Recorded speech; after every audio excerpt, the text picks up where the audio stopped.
கர்த்தருடைய பரிசுத்த நாமம் மகிமைப்படுவதாக. கேள்விக்கு என்ன பதில் என்ற நிகழ்ச்சியிலே உங்களை வரவேற்கிறேன். நம்ம மத்தியிலே பாஸ் இருக்கிறாங்க. நான் கேட்கிற ஒவ்வொரு கேள்விக்கும் சந்தேகங்களுக்கும் பதில் சொல்லிட்டு வராங்க. இன்றைக்கு ஒரு கேள்வியோடு வந்திருக்கிறேன். என்ன பதில் சொல்ல போறான்னு ஆர்வத்தோடு இருக்கேன். நீங்கள் வாங்க, நம்ம என்னன்னு கேட்போம். சோத்திரம் பாசன். நல்லா இருக்கீங்க? கர்த்தருடைய கிருபையால் நல்லா இருக்கீங்க? போன தடவை நான் சொல்லி கொடுத்தேன், எப்போ நல்லா இருக்கேன்னு மொட்டையா சொல்லக்கூடாது, கிருபையால் நல்லா இருக்கேன், கர்த்தருடைய கிருபையினால் நல்லா இருக்கேன். அது ஒரு தேவனுடைய பிள்ளைகளுக்கு ஒரு அழகு. சரிங்க.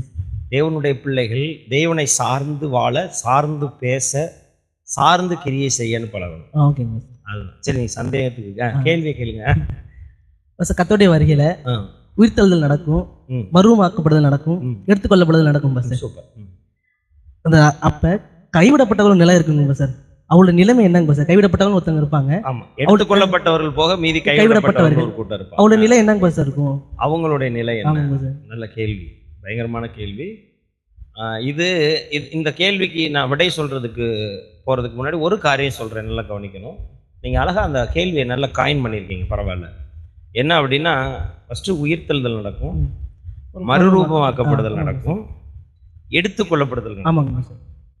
இது எல்லாமே ஒரு இமைப்பொழுதுல நடக்கும், ஒரு நிமிஷத்துல நடக்கும். இது பல்வேறு காலகட்டங்கள் நடக்கிற நிகழ்வு இல்லை. 1 கொரிந்தியர் 15:51 படி, 51-52 படி, ஒரு நிமிஷத்திலே ஒரு இமைப்பொழுதுல நாம் மறுரூபமாக்கப்படுவோம், மரித்தோர் அழிவில்லாதவர்களாய் எழுந்திருப்பார். 1 தெசலோனிக்கேயர் 4வது அதிகாரத்துல 16வது 17வது வசனத்துல பாத்தீங்கன்னா, நித்திரை அடைந்தவர்களுக்கு நாம் முந்திக் கொள்வதில்லை. அதாவது உயிரோடு இருக்கிறவங்க, நித்திரை அடைந்தவர்கள் உயிரோடு இருக்கிறவர்கள். நித்திரை அடைந்தவர்கள் எழுந்திருப்பாங்க, அவங்க எழுந்திரிச்சா தான் நம்ம மறுரூபமாக்கப்படுவோம், நாமும் மறுரூபமாக்கப்படுவோம், உயிரோடு இருக்கும் நாமும். ஆமா, இப்படியே கிறிஸ்துவுக்குள்ள எடுத்துக்கொள்ளப்படுவோம். அப்ப எடுத்துக்கொள்ளப்படுதல் நடக்கணும்னா மறுரூபமாக்கப்படுதல் நடக்கணும், மறுரூபமாக்கப்படுதல் நடக்கணும்னா உயிர்த்தெழுதல் நடக்கணும். அப்ப உயிர்த்தெழுதல் என்பது முதலாம் உயிர்த்தெழுதல். சரிங்க, மொத்தம் 2 உயிர்த்தெழுதல் இனி இருக்கு. 2 உயிர்த்தெழுதல். ஒன்று முதலாம் உயிர்த்தெழுதல், இன்னொன்று கடைசி உயிர்த்தெழுதல், அது 2வது உயிர்த்தெழுதல். இதை நீங்க எங்க வாசிக்கலாம் அப்படின்னு சொன்னா, வெளிப்படுத்தல் 20:4-7 வரையில் நீங்க வாசிக்கலாம். 4வது வசனத்திலிருந்து 7வது வசனம். முதலாம் உயிர்த்தெழுதல், மரணம் அடைந்த மற்றவர்கள் 1000 வருடம் முடியும் அளவும் உயிரடைய. அப்போ மரணம் அடைந்தவர்கள்ல ஒரு கூட்டத்தார் எந்திக்கிறாங்க, மற்றவர்கள் 1000 வருடம் முடிகிறவர்களும் உயிரடையலை அப்படின்ற வார்த்தை சொல்லு. இந்த 2 உயிர்த்தெழுதலை கொஞ்சம் தொலை தூரத்துல இருந்து பார்த்தவர் தான் தானியேல். யோவானுக்கு கிட்ட காமிச்சிட்டாரு. இதுக்கு இடையில 1000 வருஷம் இருக்குன்னு என்ன செஞ்சிருச்சு? தெரிஞ்சிட்டு. ஆனா ரொம்ப தூரத்துல இருந்து விஷனா பார்த்தவர் வந்து தானியேல் இருக்காரு. தானியேல் 12:2 நீங்க போய் பார்த்தீங்கன்னா, தானியேல் 12:2 போங்களேன். தானியேல் 12:2. பூமியின் தூளிலே நித்திரை பண்ணுகிறவர்களாகிய அநேகரில் சிலர் நித்திய ஜீவனுக்கும் சிலர் நித்திய நிந்தைக்கும் இகழ்ச்சிக்கும் விழித்து எழுந்திருப்பார்கள். புரியுதா உங்களுக்கு? 2 தான். யார் விழித்து? நித்திய ஜீவனுக்குன்னு ஒரு கூட்டம் எந்திக்கும், அது முதலாம் உயிர்த்தெழுதல் எந்திக்கிற கூட்டம். நித்திய நிந்தைக்கும் நித்திய இகழ்ச்சிக்கும் 1000 வருஷம் முடியும் போது எந்திரிக்க கூட. நீங்க 1000 வருஷம் முடிஞ்ச பிறகு எந்திக்கிற கூட்டத்தை குறித்து என்ன சொல்லும்? பரதீசால இருந்து வந்தாங்க, பரலோகத்துல இருந்து வந்தாங்கலாம் சொல்லாது. ஒரே ஒரு வார்த்தை சொல்லப்பட்டிருக்கு. ஸோ பாதாளமும் சமுத்திரமும் தன்னிடத்தில் உள்ளவர்களை ஒப்புவித்தது, அவங்க நியாய தீர்ப்படைந்தார்கள் தான். 1000 வருஷம் முடியும் போது எங்கிருந்து வர்றவங்க எந்திக்கிறாங்க? பாதாளத்துல இருக்கிறவனுக்கும் பரதீசால இருக்கிறவனுக்கும் வித்தியாசம் இருக்கு. பரதீசால இருக்கிறவன் எந்திரிச்சிட்டானே, முதலாம் உயிர்த்தெழுதல். அதான் 1000 வருஷம் அரசாட்சிக்குள்ள வந்துட்டான்.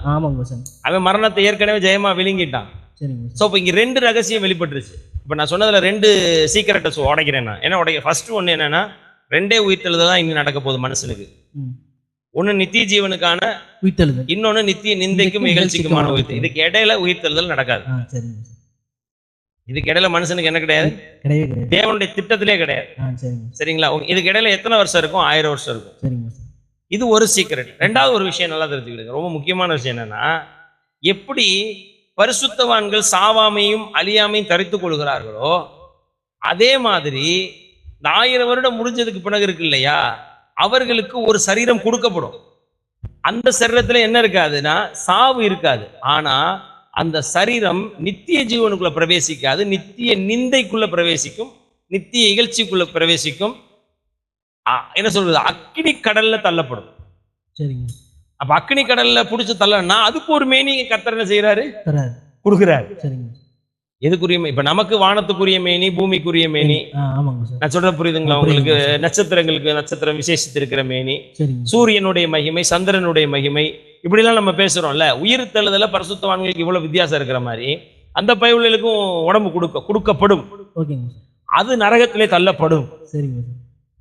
புரியுதுங்க. அந்த சரீரத்துக்கு வேதனை இருக்கும், சாவாம இருக்கும். சரிங்க சார். அந்த ஆத்மாவுக்கு என்ன கொடுக்கப்படும்? ஒரு அழியாத சரீரம் கொடுக்கத்தான் படும். ஆனா நித்திய ஜீவனுக்குள்ள போற மகிமையின் சரீரம் கொடுக்கப்படாது. மரண சரீரம் அங்க கொடுக்கப்படும். மறுபடியும் ஆக்கினைக்குண்டான சரீரம் கொடுக்கப்படும். சோ ரெண்டே வாய்ப்பு தான். ரெண்டு ரகசியத்தை நான் சொல்றேன். ஒண்ணு, அவனும் எந்திரிப்பான், எந்திரிச்சுதான் ஆகணும், வாய்ப்பே கிடையாது. ஆனா எதிர எந்திரிக்க போற அதை முடிவு பண்றான். முதலாம் உயிர்த்தெழுதலாகிய அந்த நித்திய ஜீவனுக்கான உயிர்த்தெழுதல எந்திரிச்சுட்டா பொழைச்சோம். இல்லையா அவன் பாடுத்தின்றான்.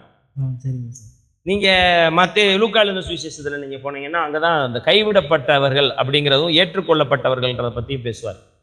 லூக்கா தான் எழுதுவார். லூக்கா 17 வந்து நீங்க 32 நினைக்கிறேன், 32 34 தான் வாசிங்களேன். அந்த அன்று ராத்திரியில் ஒரே படுக்கையில் அந்த வசனத்தை 34. அந்த ராத்திரியில் ஒரே படுக்கையில் படுத்திருக்க 2 பேரில் ஒருவன் ஏற்றுக்கொள்ளப்படுவான், மற்றவன் கைவிடப்படுவான். திரிகை திரிக்கிற 2 ஸ்திரீகளில் ஒருத்தி ஏற்றுக்கொள்ளப்படுவாள், மற்றவள் கைவிடப்படுவாள். வயலில் இருக்கிற 2 பேரில் ஒருவன் ஏற்றுக்கொள்ளப்படுவான், மற்றவன் கைவிடப்படுவான் என்று உங்களுக்கு சொல்லுகிறேன். ஒருவன் ஏற்றுக்கொள்ளப்படுகிறான், மற்றவன் கைவிடப்படுகிறான். இந்த கைவிடப்படுகிறவன் அப்படின்னு இருக்கு இல்லையா, அந்த கைவிடப்படுகிறவன் அவனுடைய நிலைமை என்ன அப்படின்னா இறுதி வாய்ப்பை இழந்தவன்றதான் அந்த கைவிடப்பட்டவன்கிறதுக்கே அர்த்தம். என்னது? இறுதி வாய்ப்பை இழந்தவனுக்கு தான் அந்த கைவிடப்பட்டவன். இயேசு கிறிஸ்து தாமதம் பண்ணுகிறதே எதுக்கு தெரியுமா? எப்படியாவது நம்ம மனம் திரும்பிடணுங்கிறதுக்காக தான். நம்ம மேல உள்ள நீடிய பொறுமையில தான் நினைஞ்சிட்டு இருக்காரு. அப்ப அவர் வர்றாருன்னா எல்லா பொறுமையும் இழந்துட்டு தான் என்ன செய்யறாரு? மனுஷன் மேல காட்ட வேண்டிய எல்லா பொறுமையும் என்ன செஞ்சாச்சு? காமிச்சாச்சு. மனுக்குலத்தின் மேல் காட்ட வேண்டிய எல்லா நீடிய பொறுமைன்றார். என்னது? நீடிய பொறுமை. அப்ப அவர் வந்துட்டாருன்னா இதுக்கு பிறகு அவர்கிட்ட காட்டுறதுக்கே என்ன கிடையாது? பொறுமை கிடையாது. புரியுதுன்னு நினைக்கிறேன். அவர் எவ்வளவு தூரம் இவங்களை பொறுத்து இருக்கணுமோ அவ்வளவு தூரம் பொறுத்து, எவ்வளவு தூரம் உனக்கு சான்ஸ் கொடுக்க முடியுமோ அவ்வளவு தூரம் சான்ஸ் கொடுத்து, மனம் திரும்புறதுக்கு, பரிசுத்தமா வாழ்றதுக்கு, நீதியா வாழ்றதுக்கு, விசுவாசமா வாழ்றதுக்கு, என்ன சொல்ற பாவத்தை எதிர்த்து வாழ்றதுக்கு எவ்வளவு வாய்ப்பு கொடுக்க முடியுமோ அவ்வளவு கொடுத்தாரு. அதான் அவர் தாமதம் பண்ணாரு. இப்ப அவர் வந்துட்டாருன்னு வச்சுக்கோங்களேன், இனிமேல் அவர் உங்ககிட்ட பொறுமை காக்கணும்னு கிடையாது, அவசியம் இல்லை. வழங்குது அவங்களுக்கு. இப்போ ஒரு காரியம் தெரிஞ்சுக்கிறீங்க நீங்க. இப்ப இந்த கைவிடப்பட்டவன் இவங்க இந்த நம்மளுடைய சகோதர கூட்டங்கள் என்ன சொல்றாங்க அப்படின்னு சொன்னா, ஒரு கூட்டத்தார் வந்து ரகசிய வரிக்கை சொல்றாங்க இல்லையா, அந்த 7 வருஷம் அவங்க உபத்திரவத்தை சந்திச்சு ரத்த சாட்சியை தான் மறிப்பாங்க. ஆமா, ரகசிய வரிக்கையில போனவங்க ஒருத்தவங்க இருப்பாங்க. இந்த 7 வருஷம் இவங்க வந்து ரத்த சாட்சியா மறிப்பாங்க, உத்தரப்படுவாங்க. அதுல தப்பிச்சு வந்தா வரட்டும், இல்லைன்னா வரமாட்டாங்க. அப்படின்னா உயிர்த்தெழுதல் 2-3 உயிர்த்தெழுதல் நடக்கிற மாதிரி ஆயிடும். நம்ம முதலாம் உயிர்த்தெழுதலே அந்திகிறிஸ்து ஆட்சிக்கு பின்னாடி நடக்குதுன்னா வெளிப்படுத்தல் 20:4-5 சொல்லுது. வெளிப்படுத்தல் 20:4-5 சொல்றதே முத்திரையின் காலத்துக்கு பின்னாடி நடக்கிறதா தான் சொல்லுது. அப்ப முத்திரையின் காலத்துக்கு முன்னாடி நடந்தால் அது முதலாம் உயிர்த்தெழுதல் ஆயிடும். முத்திரையின் காலத்துக்கு பின்னாடி ஒரு கூட்டம் இருந்துச்சா அது மரணம் அடைந்த மற்றவர்கள் 1000 வருஷம் முடிகிற அளவு எந்திரிக்கல. நித்திய ஜீவனுக்கான உயிர்த்தெழுதல் அந்த ஒரு உயிர்த்தெழுதல் தான். மனுஷனுக்கு நான் சொல்றேன், மனுஷனுக்கு நித்திய ஜீவனுக்கான உயிர்த்தெழுதல் அந்த ஒரு உயிர்த்தெழுதல். அதுல எந்திரிச்சா வா, இல்லையா கிடையாது, வாய்ப்பு கிடையாது. நீ 7 வருஷம் உனக்கு வாய்ப்பு இருக்குன்னு சொல்றதே வந்து பித்தலாட்டமான வார்த்தை.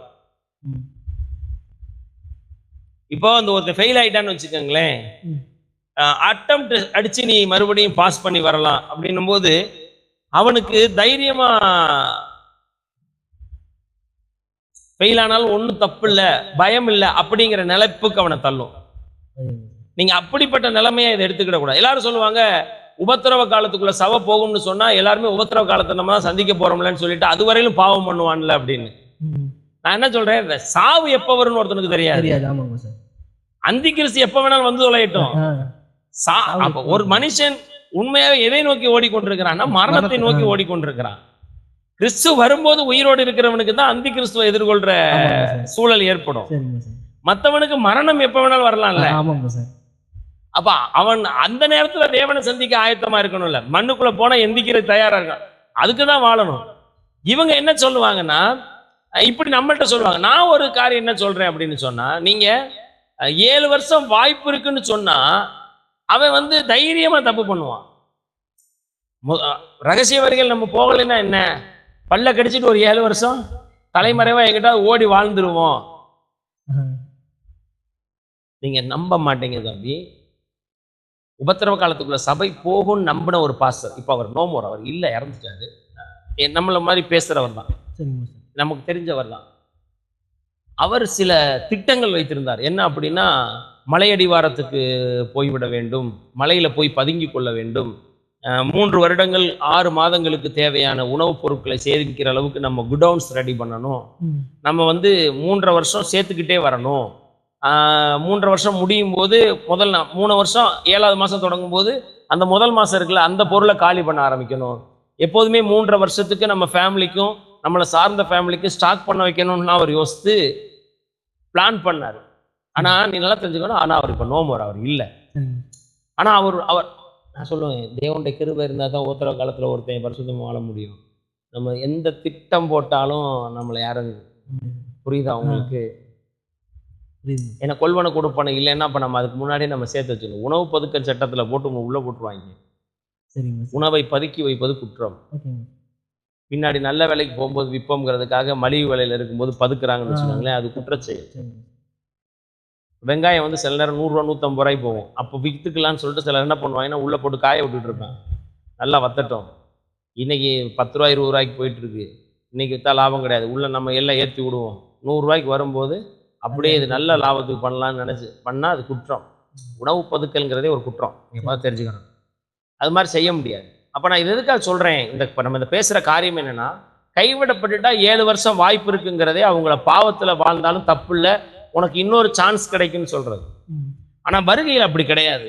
நீங்கள் முதலாம் உயிர்த்தெழுதலில் எந்திரிக்கலைன்னா நீங்கள் அதுக்கு பிறகு இன்னொரு முறை நீங்கள் வந்து உயிர்த்தெழுதல், அதாவது நித்திய ஜீவனுக்கான உயிர்த்தெழுதலை அடைய முடியாது.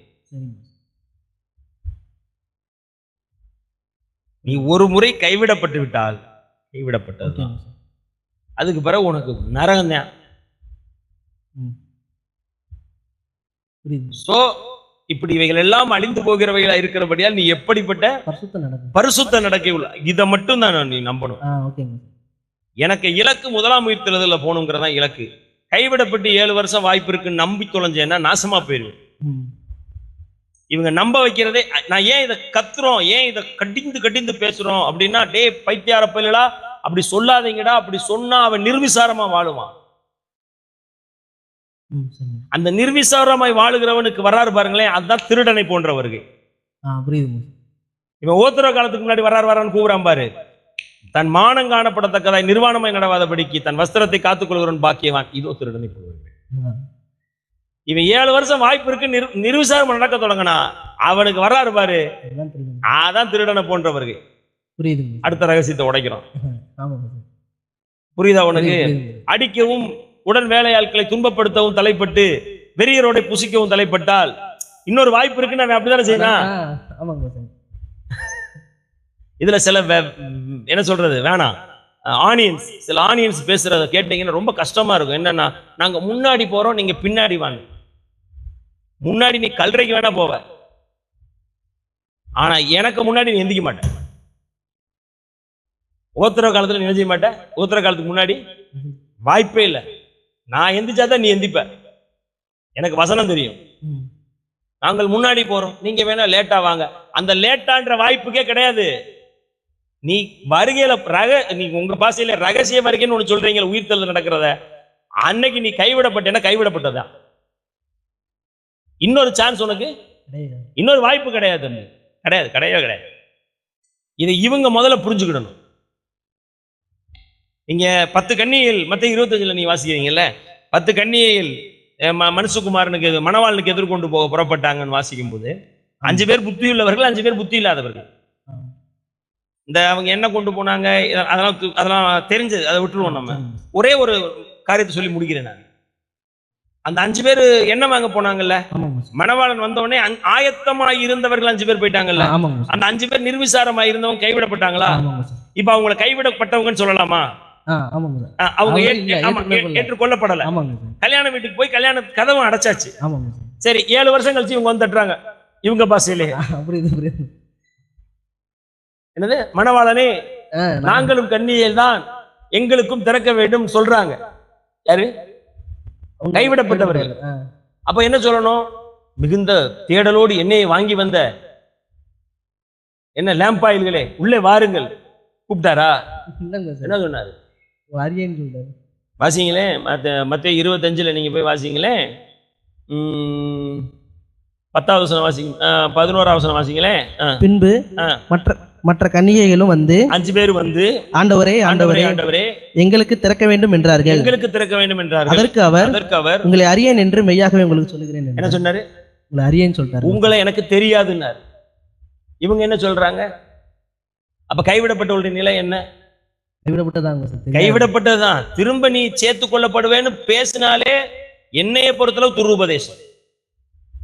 உனக்கு 7 வருஷம் வாய்ப்பு இருக்கு, அதுல நீ ரத்த சாட்சியா மரிச்சாவது வந்துரு அப்படின்னு பேசு. முதல்ல அது நடக்காது. ம். என்ன அப்படி நடக்கும்? நீ இப்படி வாய்ப்பு இருக்குன்னு ஒருத்தனுக்கு போய் பேசினாலே மிகப்பெரிய வேதப்பொருட்டு. வருகையில் ஒருவன் கைவிடப்பட்டால் கைவிடப்பட்டதுதான். அப்ப நித்திய ஜீவனுக்கான உயிர்த்தலில் பங்கடையல. 2வது ஒண்ணு, இவங்க இந்த பரலோகத்துல இருக்கிற அந்த ஆத்துமாக்களை பத்தி பேசுவாங்க. இது வெளிப்படுத்தல சில குழப்பம் வச்சிருக்காங்க. இவங்கெல்லாம் எப்ப மேல போனாங்க, இவங்கெல்லாம் எப்ப மேல போனாங்க. இங்க பாரு, எடுத்துக்கொள்ளப்படுதல் என்பது ஆகாயத்தில் எடுத்துக்கொள்ளப்படுவோம், ம். பரலோகத்துக்கு எடுத்துக்கொள்ளப்பட மாட்டோம். எங்க? ஆகாயத்தில் எடுத்துக்கொள்ள. நம்ம இவங்க பரலோகத்தின் பலிபீடத்துல இருக்கிற ரத்த சாட்சிகளை கூட அங்க ஆத்துமாக்கள் தான் இருக்கும். உயிர் தெழுந்தவர்கள் இருக்க மாட்டாங்க. உயிர் தெழுந்த சரீரத்தோட அவங்க அங்க நிக்கல. புரியுதுங்க சார். புரியுதா உங்களுக்கு? இதை குழப்ப கூடாது. அங்க நிக்கிறது ஆத்துமாவா உயிர் தெழுந்த சரீரமா அப்படிங்கிற டிஃபர் பண்ணி பார்க்க தெரியணும். இந்த குழப்பம் இல்லாம இவன் எப்ப மேல போனா, இவன் எப்ப மேல போனா, இவன் எப்ப மேல, அங்க நிக்கிறது ஆத்துமா. இன்னொன்னு சொல்லிடுறேன், இந்த 12வது அதிகாரத்துல சபைமாங்க தேவனிடத்துக்கும் அவருடைய சிங்காசனத்துக்கும் எடுத்துக்கொள்ளப்படுது. சபை எடுத்துக்கொள்ளப்படுகிற லிமிட் எவ்வளவு தூரம் தெரியுமா உங்களுக்கு? வருகையில, கர்த்தருடைய வருகையில அவர் மேகத்துல வந்துருவாரு, நம்ம மேகத்துல எடுத்துக்கொள்ளப்படுவோம். அப்படியே பரலோகத்துக்கெல்லாம் போக மாட்டோம், மேகத்துல தான் இருப்போம். திரும்ப பூமிக்கு வந்து 1000 வருஷம் ஆட்சி செய்வோம். அப்படியே நம்மள திரும்ப பரலோகத்துக்கு கூட்டு போல. தேவனிடத்துக்கும் தேவனுடைய சிங்காசனத்திடத்திற்கும் எடுத்துக்கொள்ளப்பட்டது யார் தெரியுமா உங்களுக்கு? புரியுதா உங்களுக்கு? அது இயேசு கிறிஸ்து மட்டும்தான். தேவனிடத்துக்கும் அவருடைய சிங்காசனத்திடத்துக்கும் எடுத்துக்கொள்ள சகல ஜாதியும் இருப்புக்கோளால் ஆளுகை செய்யும் ஆண் பிள்ளை இயேசு. செங்கோல் இயேசுவினுடையது. நம்மளுடைய லிமிட் நல்லா தெரிஞ்சுக்கணும். ஆகாயத்தில் எடுத்துக்கொள்ளப்படுவோம், அப்படியே பரலோகத்துக்கு போவோம். ஒரு எவிடன்ஸ் கிடையாது. ஏன்னா உயிர் தெழுந்ததற்கு பின்பு நம்ம ஆளுகை செய்ய பூமிக்கு வரணும், நம்ம அங்க போக முடியாது. புரியுதுங்களா உங்களுக்கு? ஆக கைவிடப்பட்டால் கைவிடப்பட்டதுதான். சொல்லுங்க, கைவிடப்பட்டால் கைவிடப்பட்டதுதான். இன்னொரு வாய்ப்பு கிடையவே கிடையாது, கிடையவே கிடையாது. அதுக்கு பிறகு வேணா வேற ஒரு சரணம் கொடுக்கப்படும், அது நரகத்துல தள்ளப்படும், அவ்வளவுதான். புரிஞ்சதுல? ஆமா, கைவிடப்பட்ட பிறகு இன்னொரு வாய்ப்பு இருக்குன்னு பேசுறதே அபத்தமும் பச்சை வேதவசன துரோகமும் கூட. சரிங்க. அதனால நம்ம அப்படி பேசக்கூடாது. முதலாம் உயிர்த்தெழுதல் என்னைக்கு நடக்குதோ அன்னைக்கு எந்திரிக்கணும். நம்ம கருத்து முன்னாடி நடக்காது, இது பின்னாடி நடக்கும். அதுக்கு வசன ஆதாரம். ஏற்றுக்கொள்றேன், ஏற்றுக்கொள்ளாம போறேன். ஆனா நீ கைவிடப்பட்டா கைவிடப்பட்ட. சரி, God bless you. கர்த்தர் உங்களை ஆசீர்வதிப்பார்.